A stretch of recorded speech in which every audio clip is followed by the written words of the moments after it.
alma. Que é a alma? Um espírito encarnado. Que era a alma antes de se unir ao corpo? Espírito.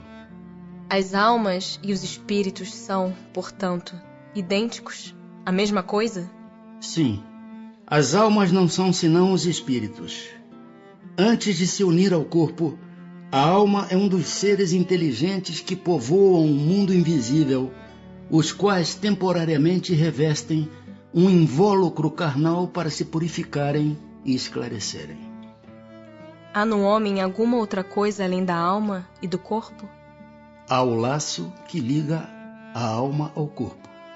De que natureza é esse laço? Semimaterial, isto é, de natureza intermédia entre o espírito e o corpo.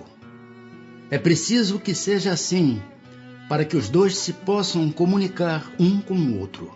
Por meio desse laço é que o espírito atua sobre a matéria, e reciprocamente. A alma independe do princípio vital?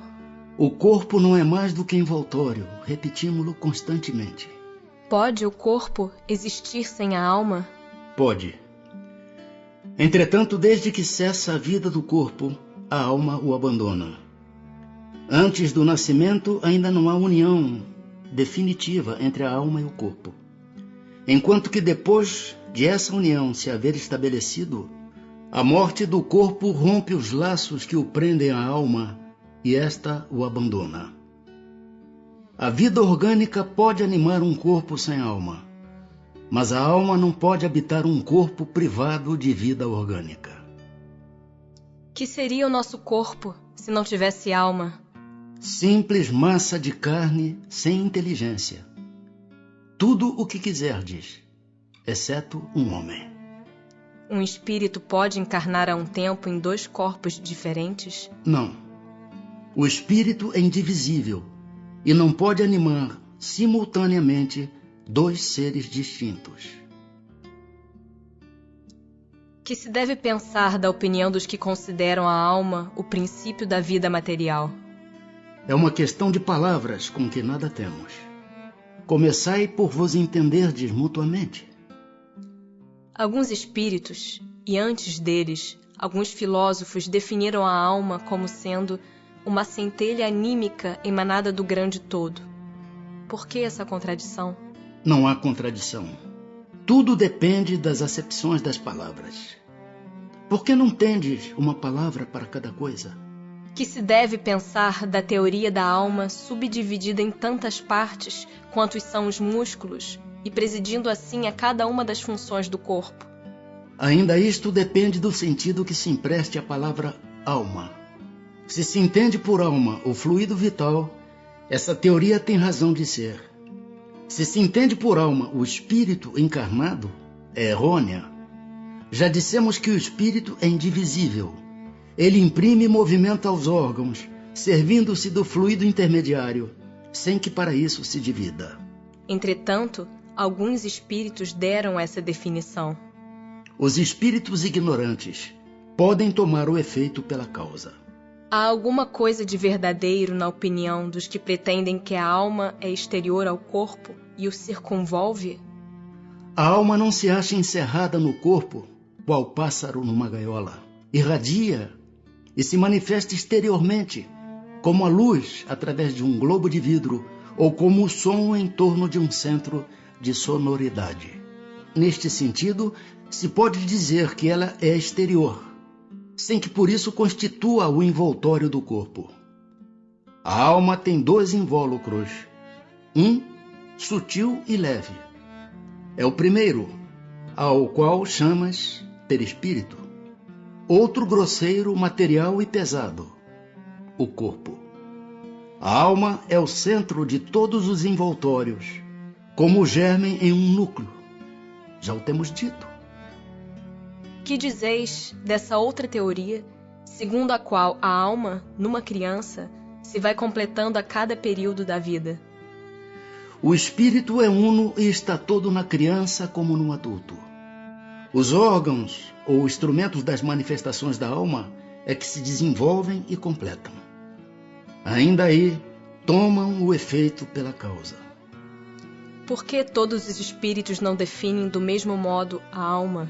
Os espíritos não se acham todos esclarecidos igualmente sobre estes assuntos. Há espíritos de inteligência ainda limitada, que não compreendem as coisas abstratas. São como as crianças entre vós. Também há espíritos pseudo-sábios, que fazem alarde de palavras para se imporem, ainda como sucede entre vós. Depois, os próprios espíritos esclarecidos podem exprimir-se em termos diferentes, cujo valor, entretanto, é substancialmente o mesmo, sobretudo quando se trata de coisas que a vossa linguagem se mostra impotente para traduzir com clareza. Recorre então a figuras, a comparações, que tomais como realidade. Que se devem entender por alma do mundo? O princípio universal da vida e da inteligência, do qual nascem as individualidades. Mas os que se servem dessa expressão não se compreendem, as mais das vezes, uns aos outros. O termo alma é tão elástico que cada um o interpreta ao sabor de suas fantasias. Também à terra hão atribuído uma alma. Por alma da terra se deve entender o conjunto dos espíritos abnegados, que dirigem para o bem as vossas ações, quando os escutais, e que de certo modo são os lugares tenentes de Deus com relação ao vosso planeta. Como se explica que tantos filósofos antigos e modernos, durante tão longo tempo, hajam discutido sobre a ciência psicológica e não tenham chegado ao conhecimento da verdade? Esses homens eram os precursores da eterna doutrina espírita. Prepararam os caminhos. Eram homens e, como tais, se enganaram, tomando suas próprias ideias pela luz. No entanto, mesmo os seus erros servem para realçar a verdade, mostrando o pró e o contra. Demais, entre esses erros se encontram grandes verdades que um estudo comparativo torna apreensíveis. A alma tem, no corpo, sede determinada e circunscrita? Não. Porém, nos grandes gênios, em todos os que pensam muito, ela reside mais particularmente na cabeça, ao passo que ocupa principalmente o coração, naqueles que muito sentem e cujas ações têm todas por objeto a humanidade. Que se deve pensar da opinião dos que situam a alma num centro vital? Quer isso dizer que o espírito habita de preferência essa parte do vosso organismo, por ser aí o ponto de convergência de todas as sensações. Os que a situam no que consideram o centro da vitalidade, esses a confundem com o fluido ou princípio vital. Pode, todavia, dizer-se que a sede da alma se encontra especialmente nos órgãos que servem para as manifestações intelectuais e morais. Materialismo. Por que é que os anatomistas, os fisiologistas e, em geral, os que aprofundam a ciência da natureza são com tanta frequência levados ao materialismo? O fisiologista refere tudo ao que vê. Orgulho dos homens, que julgam saber tudo e não admitem, haja coisa alguma que lhes esteja acima do entendimento. A própria ciência que cultivam os enche de presunção. Pensam que a natureza nada lhes pode conservar oculto. Não é de lastimar que o materialismo seja uma consequência de estudos que deveriam, contrariamente, mostrar ao homem a superioridade da inteligência que governa o mundo? Deve-se daí concluir que são perigosos? Não é exato que o materialismo seja uma consequência desses estudos. O homem é que deles tira uma consequência falsa, pela razão de lhe ser dado abusar de tudo, mesmo das melhores coisas. Acresce que nada os amedronta mais do que eles quereriam que parecesse, e os espíritos fortes quase sempre são antes fanfarrões do que bravos. Na sua maioria, só são materialistas porque não tem com que encher o vazio do abismo que diante deles se abre. Mostrai-lhes uma âncora de salvação, e a ela se agarrarão pressurosamente.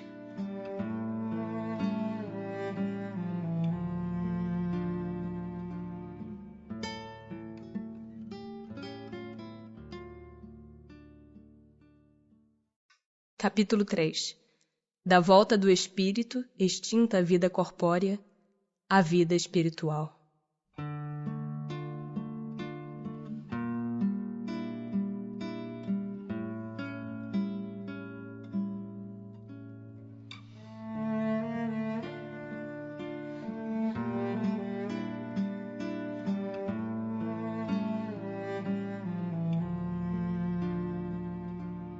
A alma após a morte. Que sucede à alma no instante da morte? Volta a ser espírito, isto é, volve ao mundo dos espíritos, donde se apartara momentaneamente. A alma, após a morte, conserva a sua individualidade? Sim, jamais a perde. Que seria ela se não a conservasse? Como comprova a alma a sua individualidade, uma vez que não tem mais corpo material? Continua a ter um fluido que lhe é próprio, haurido na atmosfera do seu planeta, e que guarda a aparência de sua última encarnação, seu perispírito. A alma nada leva consigo deste mundo? Nada, a não ser a lembrança e o desejo de ir para um mundo melhor. Lembrança cheia de doçura ou de amargor, conforme o uso que ela fez da vida. Quanto mais pura for, melhor compreenderá a futilidade do que deixa na terra. Que pensar da opinião dos que dizem que após a morte a alma retorna ao todo universal? O conjunto dos espíritos não forma um todo? Não constitui um mundo completo? Quando estás numa assembleia, és parte integrante dela, mas não obstante, conservas sempre a tua individualidade. Que prova podemos ter da individualidade da alma depois da morte? Não tendes essa prova nas comunicações que recebes? Se não fosses cegos, verias. Se não fosses surdos, ouverias. Pois que muito a miúde uma voz vos fala, reveladora da existência de um ser que está fora de vós. Em que sentido se deve entender a vida eterna? A vida do espírito é que é eterna. A do corpo é transitória e passageira. Quando o corpo morre, a alma retoma a vida eterna. Não seria mais exato chamar vida eterna a dos espíritos puros? Dos que, tendo atingido a perfeição, não estão sujeitos a sofrer mais prova alguma? Essa é antes a felicidade eterna. Mas isto constitui uma questão de palavras. Chamai as coisas como quiserdes, contanto que vos entendais. Separação da alma e do corpo. É dolorosa a separação da alma e do corpo? Não. O corpo quase sempre sofre mais durante a vida do que no momento da morte. A alma, nenhuma parte toma nisso. Os sofrimentos que algumas vezes se experimentam no instante da morte são um gozo para o espírito que vê chegar o termo do seu exílio. Como se opera a separação da alma e do corpo? Frágeis os laços que a retinham, ela se desprende. A separação se dá instantaneamente por brusca transição? Haverá alguma linha de demarcação nitidamente traçada entre a vida e a morte? Não. A alma se desprende gradualmente. Não se escapa como um pássaro cativo a que se restitua subitamente a liberdade. Aqueles dois estados se tocam e confundem, de sorte que o espírito se solta pouco a pouco dos laços que o prendiam. Estes laços se desatam, não se quebram. A separação definitiva da alma e do corpo pode ocorrer antes da cessação completa da vida orgânica? Na agonia, a alma, algumas vezes, já tem deixado o corpo. Nada mais há que a vida orgânica. O homem já não tem consciência de si mesmo. Entretanto, ainda lhe resta um sopro de vida orgânica. O corpo é a máquina que o coração põe em movimento. Existe enquanto o coração faz circular nas veias o sangue, para o que não necessita da alma. No momento da morte, a alma sente, alguma vez, qualquer aspiração ou êxtase que lhe faça entrever o mundo onde vai de novo entrar? Muitas vezes, a alma sente que se desfazem os laços que a prendem ao corpo. Emprega então todos os esforços para desfazê-los inteiramente. Já em parte desprendida da matéria, vê o futuro desdobrar-se diante de si e goza por antecipação do estado de espírito. O exemplo da lagarta, que primeiro anda de rastos pela terra, depois se encerra na sua crisálida em estado de morte aparente, para enfim renascer com uma existência brilhante, pode dar-nos ideia da vida terrestre, do túmulo e finalmente da nossa nova existência? Uma ideia acanhada. A imagem é boa, todavia cumpre não seja tomada ao pé da letra como frequentemente vos sucede. Que sensação experimenta a alma no momento em que reconhece estar no mundo dos espíritos? Depende. Se praticaste o mal, impelido pelo desejo de o praticar, no primeiro momento te sentirás envergonhado de o haveres praticado. Com a alma do justo, as coisas se passam de modo bem diferente. Ela se sente como que aliviada de grande peso, pois que não teme nenhum olhar indagador. O espírito se encontra imediatamente com os que conheceu na terra e que morreram antes dele? Sim, conforme a afeição que lhes votava e a que a eles lhe consagravam. Muitas vezes aqueles seus conhecidos o vêm receber à entrada do mundo dos espíritos e o ajudam a desligar-se das faixas da matéria. Encontra-se também com muitos dos que conheceu e perdeu de vista durante a sua vida terrena. Vê os que estão na erraticidade, como vê os encarnados e os vai visitar.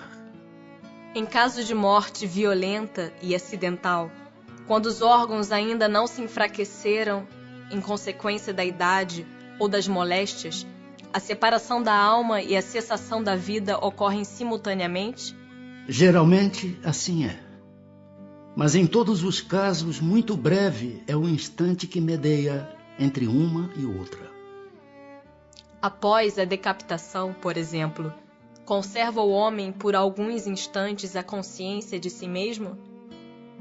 Não raro a conserva durante alguns minutos, até que a vida orgânica se tenha extinguido completamente.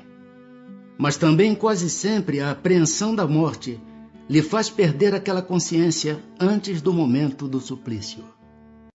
Perturbação espiritual. A alma tem consciência de si mesma imediatamente depois de deixar o corpo? Imediatamente não é bem o termo. A alma passa algum tempo em estado de perturbação. A perturbação que se segue à separação da alma e do corpo é do mesmo grau e da mesma duração para todos os espíritos? Não.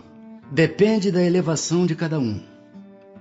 Aquele que já está purificado se reconhece quase imediatamente, pois que se libertou da matéria antes que cessasse a vida do corpo. Enquanto que o homem carnal, aquele cuja consciência ainda não está pura, guarda por muito mais tempo a impressão da matéria. O conhecimento do espiritismo exerce alguma influência sobre a duração, mais ou menos longa, da perturbação? Influência muito grande. Por isso que o espírito já antecipadamente compreendia a sua situação. Mas a prática do bem e a consciência pura são o que maior influência exercem.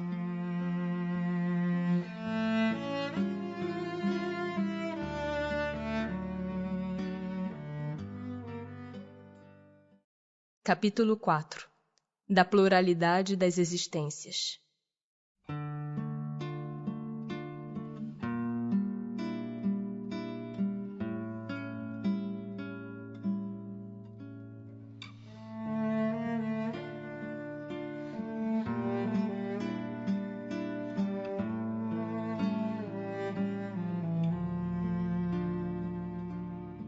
A reencarnação.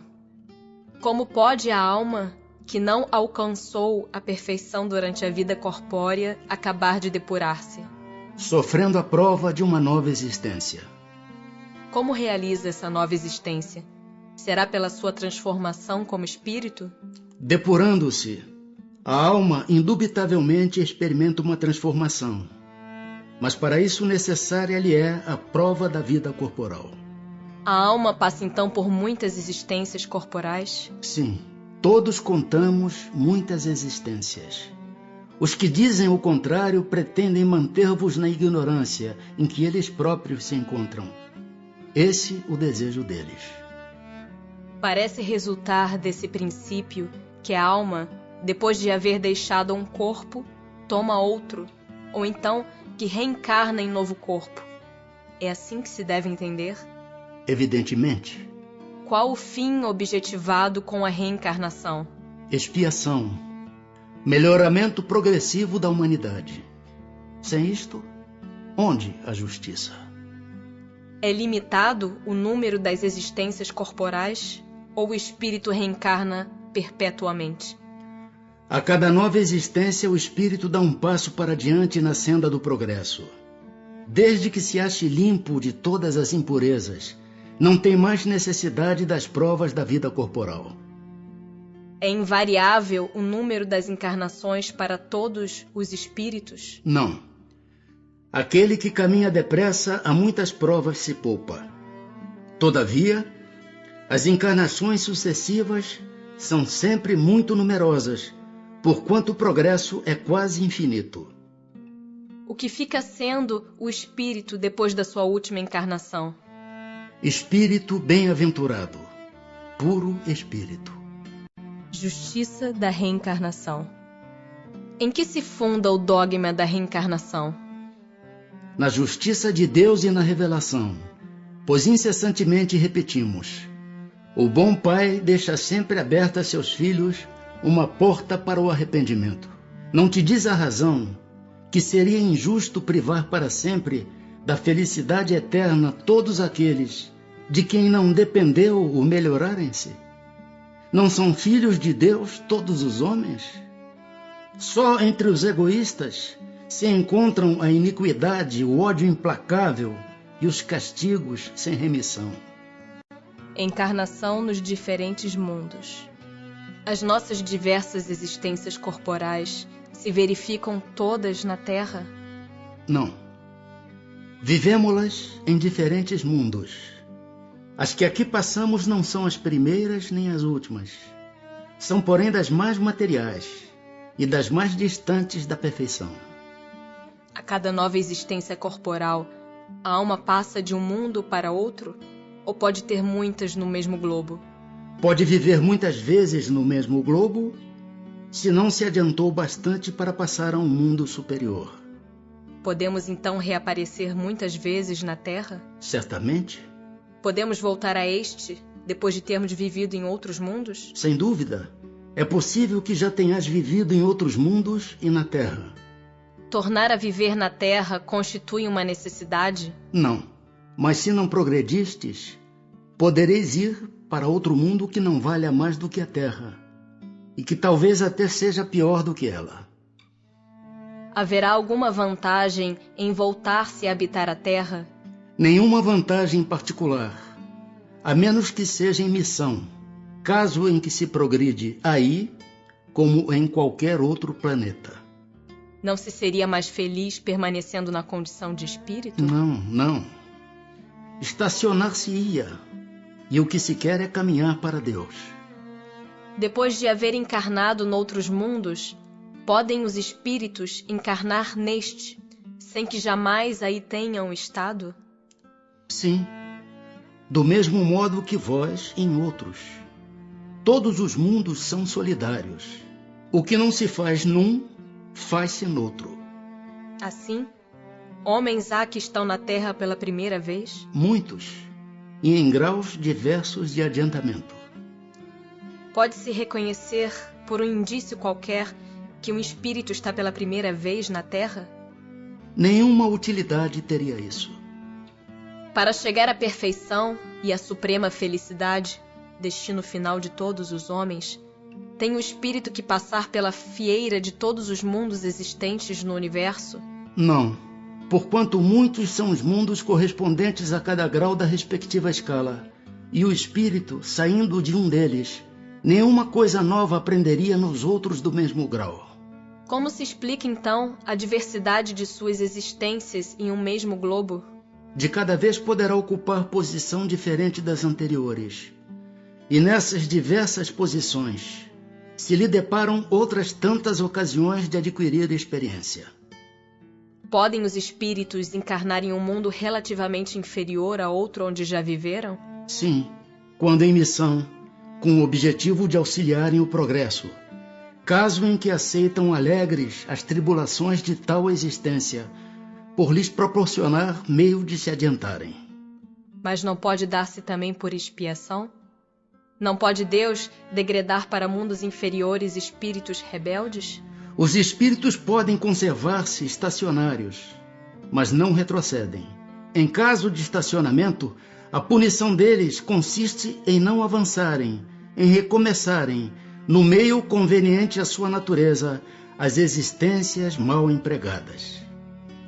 Quais os que têm de recomeçar a mesma existência? Os que faliram em suas missões ou em suas provas. Os seres que habitam cada mundo hão todos alcançado o mesmo nível de perfeição? Não.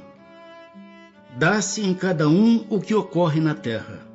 Uns espíritos são mais adiantados do que outros. Passando deste planeta para outro, conserva o espírito a inteligência que aqui tinha?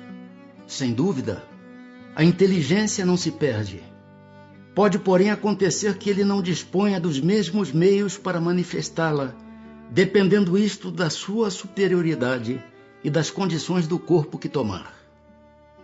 Os seres que habitam os diferentes mundos têm corpos semelhantes aos nossos? É fora de dúvida que tem corpos, porque o espírito precisa estar revestido de matéria para atuar sobre a matéria. Esse envoltório, porém, é mais ou menos material, conforme o grau de pureza a que chegaram os espíritos. É isso o que assinala a diferença entre os mundos que temos de percorrer, porquanto muitas moradas há na casa de nosso Pai, sendo, consequentemente, de muitos graus essas moradas. Alguns o sabem, e desse fato têm consciência na terra. Com outros, no entanto, o mesmo não se dá. É-nos possível conhecer exatamente o estado físico e moral dos diferentes mundos? Nós, espíritos, só podemos responder de acordo com o grau de adiantamento em que vos achais. Quer dizer que não devemos revelar estas coisas a todos, porque nem todos estão em estado de compreendê-las, e semelhante revelação os perturbaria. Indo de um mundo para outro, o espírito passa por nova infância? Em toda parte a infância é uma transição necessária, mas não é em toda parte tão obtusa como no vosso mundo. Tem o espírito a faculdade de escolher o mundo onde passe a habitar? Nem sempre. Pode pedir que lhe seja permitido ir para este ou aquele, e pode obtê-lo, se o merecer. Porquanto a acessibilidade dos mundos para os espíritos depende do grau da elevação destes. Se o espírito nada pedir, que é o que determina o mundo em que ele reencarnará? O grau da sua elevação. O estado físico e moral dos seres vivos é perpetuamente o mesmo em cada mundo? Não. Os mundos também estão sujeitos à lei do progresso. Todos começaram como o vosso, por um estado inferior, e a própria Terra sofrerá idêntica transformação. Tornar-se-á um paraíso quando os homens se houverem tornado bons. Haverá mundos onde o espírito, deixando de revestir corpos materiais, só tenha por envoltório o perispírito? E mesmo esse envoltório se torna tão etéreo que para vós é como se não existisse. Esse o estado dos espíritos puros. Parece resultar daí que entre o estado correspondente às últimas encarnações e a de espírito puro, não há linha divisória perfeitamente demarcada, não? Semelhante demarcação não existe. A diferença entre um e outro estado se vai apagando pouco a pouco e acaba por ser imperceptível, tal qual se dá com a noite as primeiras claridades do alvorecer. A substância do perispírito é a mesma em todos os mundos? Não. É mais ou menos etérea.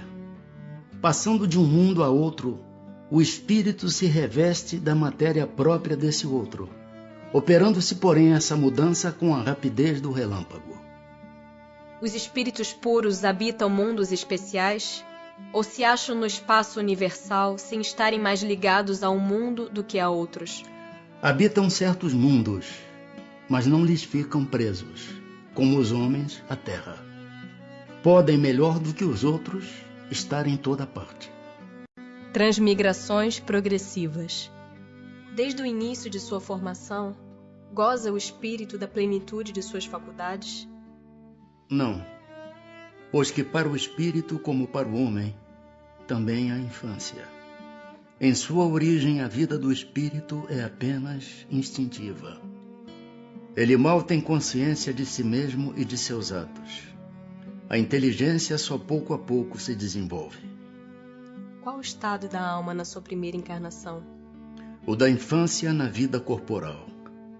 A inteligência então apenas desabrocha. A alma se ensaia para a vida. As dos nossos selvagens são almas no estado de infância? De infância relativa, pois já são almas desenvolvidas, visto que já nutrem paixões. Então, as paixões são um sinal de desenvolvimento? De desenvolvimento, sim. De perfeição, porém, não. São sinal de atividade e de consciência do eu, porquanto na alma primitiva a inteligência e a vida se acham no estado de germen. Pode alguém, por um proceder impecável na vida atual, transpor todos os graus da escala do aperfeiçoamento e tornar-se espírito puro, sem passar por outros graus intermédios? Não, pois o que o homem julga perfeito, longe está da perfeição. Há qualidades que lhe são desconhecidas e incompreensíveis. Poderá ser tão perfeito quanto o comporte a sua natureza terrena, mas isso não é a perfeição absoluta. Dá-se com o espírito o que se verifica com a criança, que por mais precoce que seja, tem de passar pela juventude antes de chegar à idade da madureza. E também com o enfermo que, para recobrar a saúde, tem que passar pela convalescença. Demais, ao espírito cumpre progredir em ciência e em moral. Se somente se adiantou num sentido, importa se adiante no outro, para atingir o extremo superior da escala. Contudo, quanto mais o homem se adiantar na sua vida atual, tanto menos longas e penosas lhe serão as provas que se seguirem. Pode ao menos o homem, na vida presente, preparar com segurança para si uma existência futura menos prenhe de amarguras? Sem dúvida. Pode reduzir a extensão e as dificuldades do caminho. Só o descuidoso permanece sempre no mesmo ponto. Pode um homem, nas suas novas existências, descer mais baixo do que esteja na atual? Com relação à posição social, sim. Como espírito, não. É possível que em nova encarnação a alma de um homem de bem anime o corpo de um celerado? Não, visto que não pode degenerar. A alma de um homem perverso pode tornar-se a de um homem de bem? Sim, se arrependeu. Isso constitui então uma recompensa. A possibilidade de se melhorarem noutra existência não será de molde a fazer que certas pessoas perseverem no mau caminho, dominadas pela ideia de que poderão corrigir-se mais tarde? Aquele que assim pensa em nada crê, e a ideia de um castigo eterno não o refrearia mais do que qualquer outra, porque sua razão a repele. E semelhante ideia induz à incredulidade a respeito de tudo. Se unicamente meios racionais Se tivessem empregado para guiar os homens, não haveria tantos céticos. De fato, um espírito imperfeito poderá durante a vida corporal pensar como dizes, mas liberto que se veja da matéria, pensará de outro modo, pois logo verificará que fez cálculo errado. E então, sentimento oposto a esse trará ele para a sua nova existência. É assim que se efetua o progresso, e essa a razão por que na Terra os homens são desigualmente adiantados. Uns já dispõem de experiência que a outros falta, mas que adquirirão pouco a pouco. Deles depende o acelerar-se-lhes o progresso ou retardar-se indefinidamente. Não podendo os espíritos aperfeiçoar-se a não ser por meio das tribulações da existência corpórea, segue-se que a vida material seja uma espécie de crisol ou de depurador por onde tem que passar todos os seres do mundo espírita para alcançarem a perfeição? Sim, é exatamente isso. Eles se melhoram nessas provas evitando o mal e praticando o bem, porém somente ao cabo de mais ou menos longo tempo, conforme os esforços que empreguem. Somente após muitas encarnações ou depurações sucessivas, atingem a finalidade para que tendem. É o corpo que influi sobre o espírito para que este se melhore, ou o espírito que influi sobre o corpo? Teu espírito é tudo. Teu corpo é simples veste que apodrece.